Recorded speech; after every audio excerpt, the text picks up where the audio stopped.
오후 시간에는 그리스도의 향기라는 제목으로 함께 말씀을 나누겠습니다. 우리가 오전 예배 시간에는 십자가와 복음에 관하여 깊이 생각하는 가운데 십자가는 극적인 치명적인 화해이고 십자가는 우리의 슬픔을 바꾸시는 것이다 라는 것을 함께 나누고 있습니다. 그 십자가와 복음이 우리의 삶에서 열매를 맺을 때 가장 중요한 것은 전도와 선교의 열매인데, 전도와 선교는 그냥 일이 아니라 우리의 삶이라는 사실, 그것을 오후 예배 시간에 함께 나누고자 하는 겁니다. 그래서 이 복음은 부끄러운 것이었지만, 그러나 주님께서 부끄럽지 않은 것으로 바꾸시는 것, 나는 복음을 부끄러워하지 않습니다. 이것을 우리가 지난 오후에 말씀을 나눴고, 이제 오늘 복음은 그리스도의 향기로 우리를 통해서 드러나지게 된다는 것을 함께 나누고자 합니다. 여기에 향기라는 단어가 나옵니다. 물론 앞뒤로 냄새라는 단어도 나옵니다. 그래서 헬라어에는 분명히 구분이 있어요. 오스메라는 말과 유오디아 한번 들어보셨나요? 이런 말? 유오디아가 바로 향기라는 말입니다. 유오디아, 헬라어 그 단어인데, 이것이 이제 구분이 번역을 할 때 헷갈려요. 그래서 향기 전문가가 보면은 막 하고 싶은 말이 많을지도 모릅니다. 그래서 우리도 뭐 향수 같은 거 쓰시잖아요. 향수, 향기 총칭해가지고 그것이 이제 사람에게서 나는 채취, 사람에게도 이 냄새가 있거든요.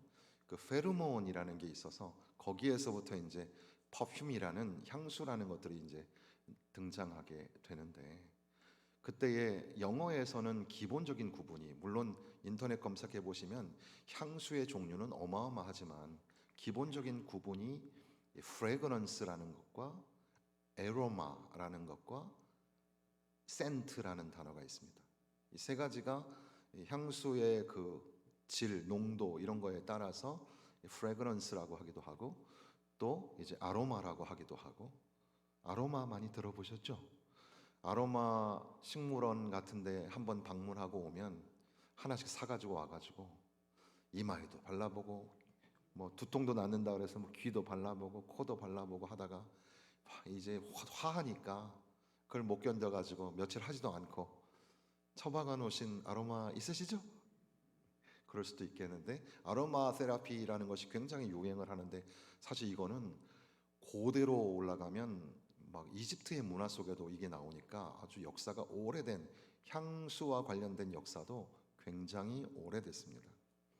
그리고 그렇게 그런 계급에 따라 나누기도 하고, 그걸 갖다가 이제 그걸 만드는 전문가들은 그걸 이제 하나의 포인트를 노트라고 하는데, 탑 노트가 있고 미들 노트가 있고 베이스 노트가 있고, 그래서 이제 향수의 품격을 나누기도 합니다.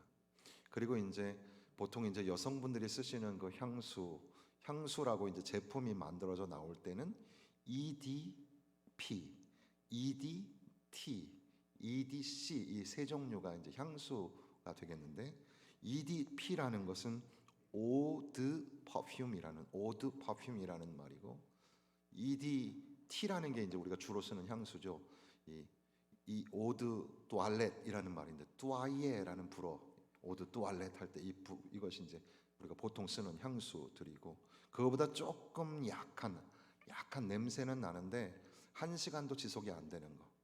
앞서 말씀드렸던 이 EDP 같은 경우는 한 4-5시간, 그리고 이제 이 EDT는 한 2-3시간, 그리고 이제 그거보다 작게 1시간 이내에 냄새가 사라지는 것들을 EDC, 그래서 꼴로네라고 부르는 오드 꼴로네 이렇게 부르는데, 그것이 이제 향수의 그 어떤 그 지속 시간에 따라서 구분하는 방법이기도 하죠. 그러니까 우리는 알게 모르게 향기 그리고 냄새에 관하여서 굉장히 민감하고, 그것을 바꿔보려고 의도적으로 노력을 하는 향수의 개발이 상당히 많이 발전돼 있는 겁니다. 그래서 이제 뭐 노인이 되면은 더 깨끗하게 하고 그렇게 해라 하는 말을 하잖아요. 노인이 되면 노인 냄새가 난다더라 이렇게 얘기하기도 하고, 또 총각 혼자 사는 방 들어가면은 깨재재한 냄새가 난다더라 뭐 그런 얘기도 하고, 어떤 분은 향수를 너무 많이 뿌려가지고 엘리베이터 안에서 그 딱 들어갔는데 그분이 딱 나가고 나면 그 안에 엘리베이터 안에 들어가면 큰일 나는 거예요. 너무 진하니까. 근데 이제 지나갈 때 은은하게 나는 그런 향기. 그래서 또 어떤 사람은 이제 나한테 좀 안 좋은 냄새가 나나, 사람들이 이제 꺼려하는 것 같고 그래서 이제 이렇게 하기도 하고, 또 여러분들이 이제 하는 그 화장품에도 그런 냄새가 많이 들어 있습니다. 이런 얘기를 왜 드리냐 하면, 여기 이 고린도후서 2장의 그리스도의 향기라는 말씀을 드릴 때마다 가장 먼저 오해하는 게 뭐냐 하면, 우리는 향기다, 그러니까 우리가 향기를 뿜어내자, 향기를 드러내자, 이런 결론으로 가는 것이 이 본문을 가장 위험하게 만드는 것입니다. 우리가 무슨 향기를 내 가지고 향기를 막 뿜어내는, 향수를 좀 바꿔 가지고 냄새를 막 뿜어내는 좋은 향기 나는 그런 사람으로 살자, 이런 결론이 되어서는 안 된다는 겁니다. 그러면 여기서 말하는 이 그리스도의 향기라는 말이 뭘까? 적어도 뭐 길게 하지 않겠습니다. 한 3가지 정도만 함께 생각을 하고자 하는데, 우리는 항상 그리스도 안에서 이기게 하시고, 여기 14절에 보면 그리스도 안에서 이기게 하시고 라는 말이 나오죠. 이 말이 뭐냐면 원문에 따르면은 승전가를 부르며 들어가게 하신다, 그래서 참 감사한다, 이런 말씀인데, 이 맥락이 뭐냐 하면, 이 로마 사람들에게는, 그 로마의 문화를 반영하고 있는 이 시대 사람들에게는 이 말이 굉장히 익숙한 용어예요. 뭐냐 하면, 전쟁에서 로마군이 이기고 들어올 때에는 이 향을 피웠어요. 그래서 온 거리가 향이 퍼져나가는 겁니다. 그 향이 냄새가 나면 어떤 냄새냐면 그게 승리의 냄새, 아 이기고 돌아왔구나 하는 그런 냄새였다는 겁니다. 그런데 사실은 어떤 문화학자는 말하기를, 그렇게 향을 강력하게 뿜어내는 이유가 뭐냐면, 거기에 이제 승전에서 돌아오니까 누구를 끌고 오겠습니까? 포로들을 끌고 오는 겁니다. 그 포로들을 노예 삼아서 끌고 오는데, 피비린내 나는 그런 고문 가운데 죽거나 고통을 당하는 사람들, 그런 이 정말 피의 냄새, 죽음의 냄새가 가득한 겁니다. 전쟁이라는 게 그런 거죠. 그러니까 그 역설적으로 그 피의 냄새, 죽음의 냄새를 덮기 위해서 향을 그렇게 강력하게 뿌려댔다는 그런 얘기를 하기도 합니다. 그러니까 그런 문화 속에서 바울 사도는 그들이 잘 이해할 만한 용어를 가지고 얘기하기를, 우리가 그리스도 안에서 날마다 이기게 하시는, 그런 의미에서 우리는 그리스도의 향기라. 어떤 사람에게는 이것이 그 다음 절에 보면은 사망으로부터 사망에 이르는, 16절에 사망으로부터 사망에 이르는 냄새가 되고, 어떤 사람에게는 생명으로부터 생명에 이르는 냄새가 되게 하는데 누가 이걸 감당을 하겠는가?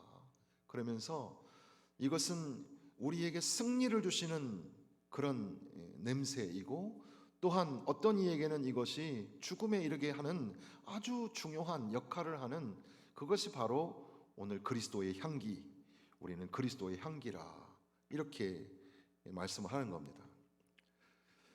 조금 더 들어가서 생각해 보면, 우리가 뭔가 향수를 만들어내 가지고 향기를 뿜어내는 게 아니라 그리스도인이 되면 본질적으로 그리스도의 향기가 뿜어 나오게 된다는 겁니다. 꽃이 어느 날 향기를 뿜어내다가 또 어떤 날은 나 오늘 기분 나빠서 향기를 안 뿜어내 하고 그럴 수는 없다는 거죠. 꽃의 존재는, 꽃에서는 아름다운 향기가 나게끔 되어 있는, 그게 바로 꽃의 존재인 것처럼 오늘 그리스도인이 됐다는 것은 예수님을 믿고 그리스도인이 되고 성령의 열매를 맺으며 살아가는 사람이라면 반드시 그 존재가, 그 실존이 향기를 뿜어내는 존재라는 사실입니다. 그러므로 우리는 그리스도의 향기라.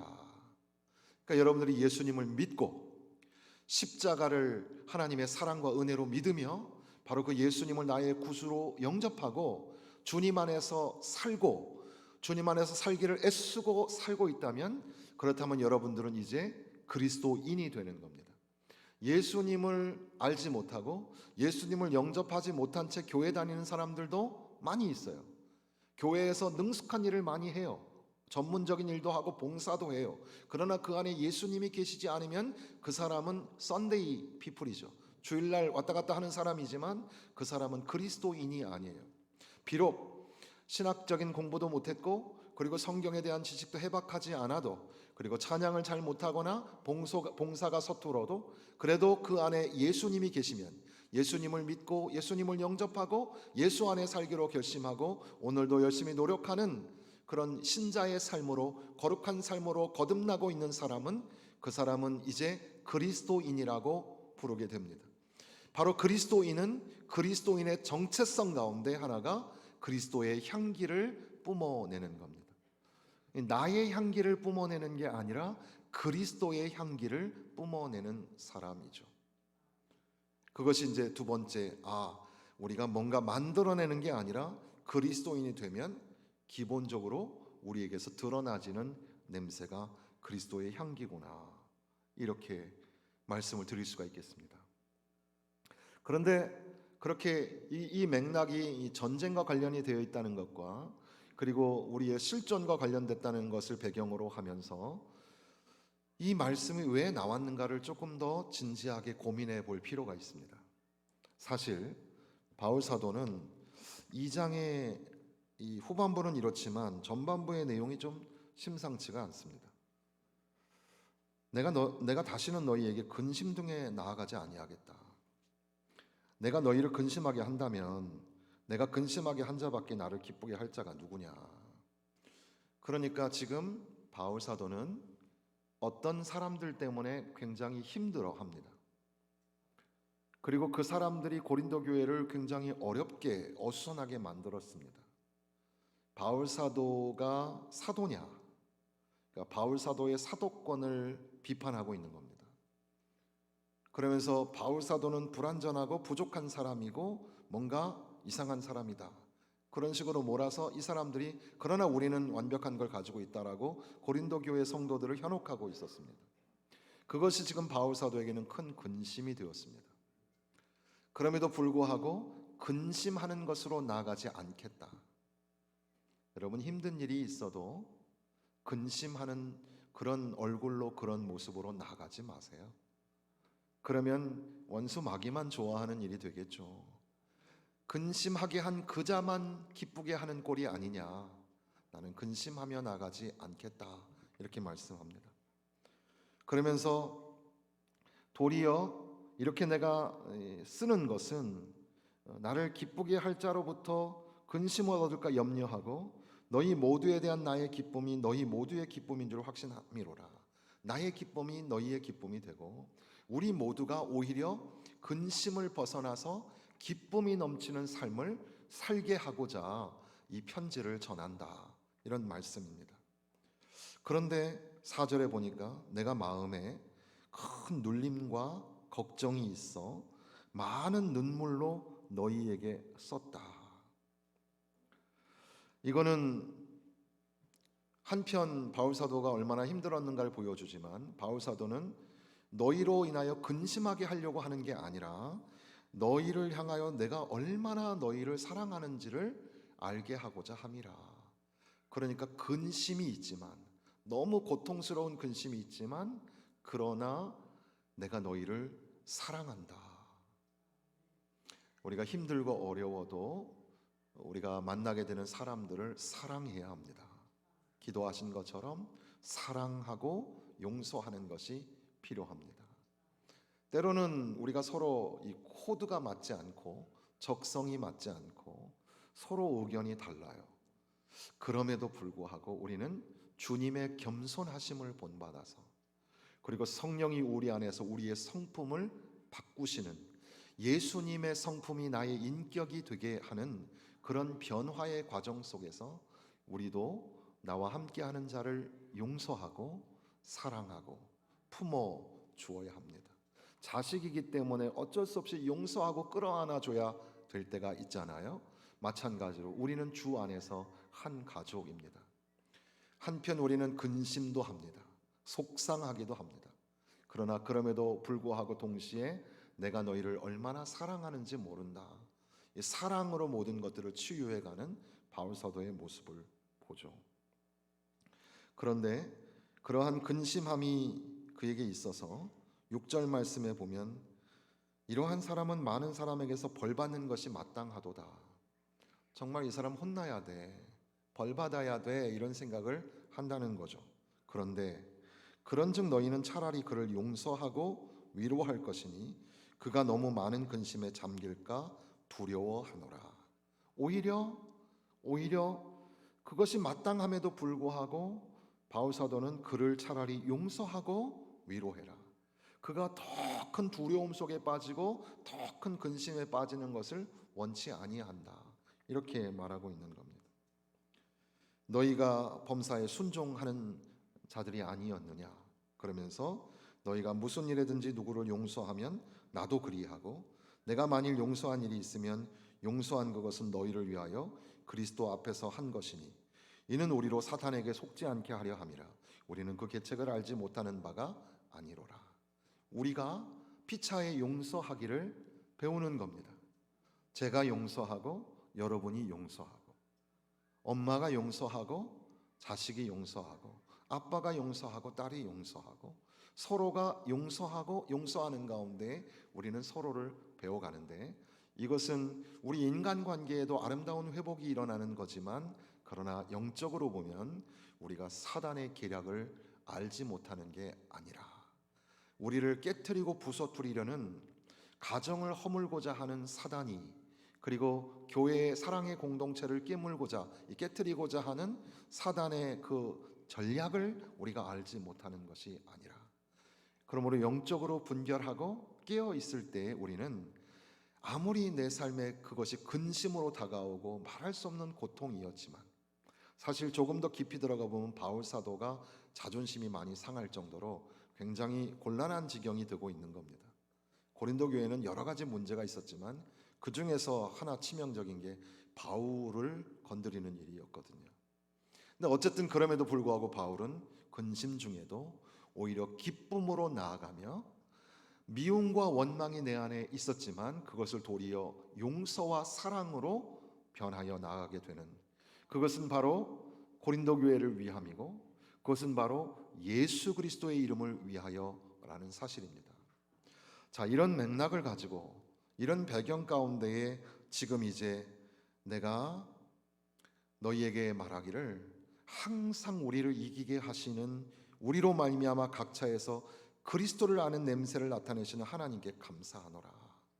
우리가 마치 로마 병사들이 승전가를 부르면서 들어올 때 나는 그런 냄새처럼 우리가 가는 곳마다 승리하게 하시는, 그래서 그리스도의 냄새를 전하게 하시는 하나님께 감사하노라.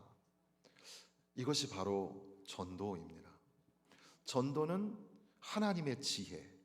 그러니까 사람들은 미련한 것이라고 얘기하고, 사람들은 어리석은 것 또는 부끄러운 것이라고 하는 것이었지만, 그러나 사람의 지혜로는 감당이 안 되는 하나님의 지혜가 전도의 미련한 것으로 세상에 선포되어집니다.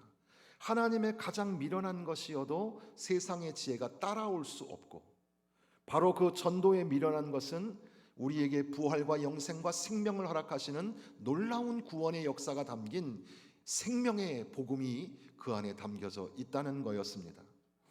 그런데 여기도 그와 같은 맥락 속에서 지금 우리가 이렇게 근심과 여러 가지 많은 어려움 속에 복잡한 교회 공동체 안에 살고 있지만, 그럼에도 불구하고 우리가 가는 곳마다 예수의 이름으로 승리하고 가는 곳마다 예수 그리스도의 이름이 선포되게 하시는, 예수님 때문에 사랑하고 예수님 때문에 용서하고 예수님을 만나야 한다고, 예수님 안에 예수님 손잡고 꼭 가기를 원한다고, 그렇게 그 말씀이 선포되어지는 그리스도를 아는 냄새, 그리스도를 아는 냄새가 온 세상에 퍼쳐나가게 하는 하나님께 감사하노라. 우리는 전도하자, 선교하자 그러면 아유, 목사님이 또 이제 전도 또 분위기 또 선교 이렇게 하려고 하나 보다, 뭐 그런 생각하죠. 제가 부임하여서 여러분들에게 선명하게, 그러니까 많은 복잡한 이야기를 하면 자꾸 헷갈리실까 봐 선명하게 여러분들에게 가르쳐주는 단어가 예배와 선교와 제자이잖아요.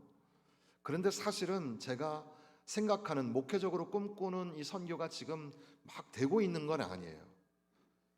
특히 강북의 교회는 전통적인 교회다 보니까 기존에 60여 년을 하셨던 것들을 다 완전히 없앨 수가 없잖아요. 그런데 그것을 잘 고수하면서 제가 가지고 있는 선교의 꿈을 펼쳐나가려고 하니까 아주 어려운 게 많아요. 그래서 제가 가진 생각은 아주 조금만 얘기하고 지금까지 여러분이 하신 것을 잘했다 잘했다 칭찬하면서 여기까지 오고 있는 거예요. 아이고, 얼마나 더 큰 일을 벌이실라 그러시나. 예를 들면 이런 겁니다. 예를 들면 제가 생각하는 선교는 전체 주일학교, 모든 주일학교가 다 작년부는 당연하고 한 달에 한 번은 선교 주일로 지킵니다. 그리고 그날은 모든 주일학교가 선교 헌금을 다 합니다.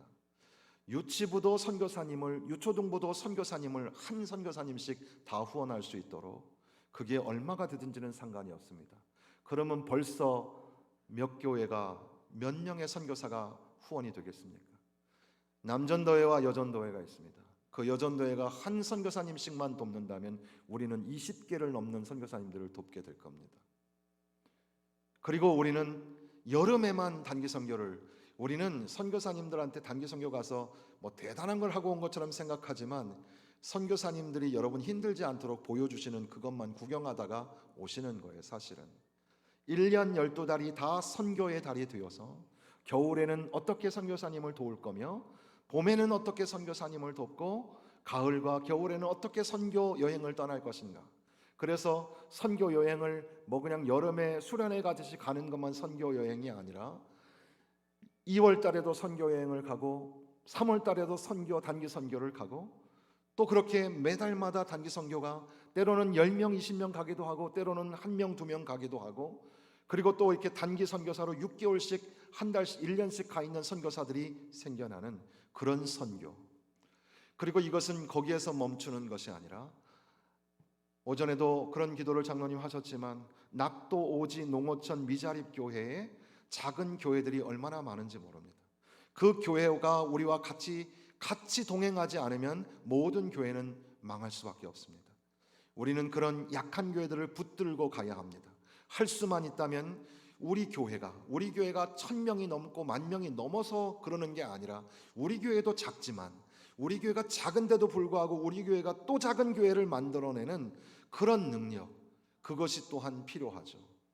그러니까 우리가 꿈꾸는 전도와 선교는 정말 무한한 일들을 하나님이 맡기고자 하는데, 그럼에도 불구하고 그 처음 출발점에서는 이러한 거대한 프로젝트나 프로그램이 문제가 아니라 내가 복음을 부끄러워하지 않는 것, 그리고 나는 예수 그리스도의 향기라는 사실에서부터 출발해야 한다는 겁니다.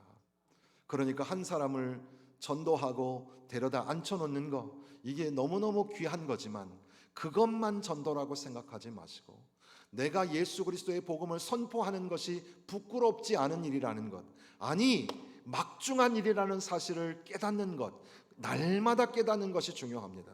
그리고 더 나아가서 내가 오늘 예수 그리스도 안에서 그리스도의 향기가 되었다는 것.